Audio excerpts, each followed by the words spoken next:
ঢাকার ধামরাই উপজেলা প্রশাসন ও উপজেলা শিক্ষা অফিসের আয়োজনে অনুষ্ঠিত হল প্রাথমিক বিদ্যালয় গোল্ড কাপ ফুটবল টুর্নামেন্ট 2024-এর ফাইনাল খেলা।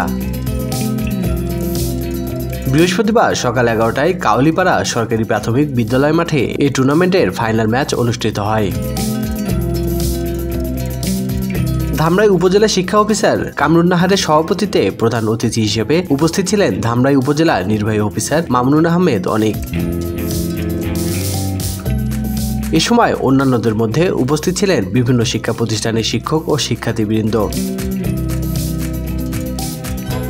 টুর্নামেন্টের প্রথম অংশে বালিকাদের ফাইনাল ম্যাচ অনুষ্ঠিত হয়। এতে নিকলাস সরকারি প্রাথমিক বিদ্যালয় 2-0 ব্যবধানে চাপিল সরকারি প্রাথমিক বিদ্যালয়কে পরাজিত করে চ্যাম্পিয়ন হয়।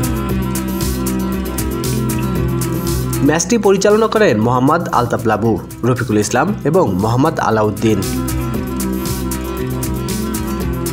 এরপর বালকদের ফাইনাল ম্যাচে জলসা সরকারি প্রাথমিক বিদ্যালয় টাইব্রেকারে গোয়ালদি সরকারি প্রাথমিক বিদ্যালয়কে হারিয়ে চ্যাম্পিয়ন হওয়ার গৌরব অর্জন করে। এই দুটি বিদ্যালয় আগামী দিনগুলোতে জেলা পর্যায়ে টুর্নামেন্টে অংশগ্রহণ করবে বলে জানিয়েছেন ধামরাই উপজেলা শিক্ষা অফিস। স্বাধীনতা টিভি বাংলা নিউজ ডেস্ক।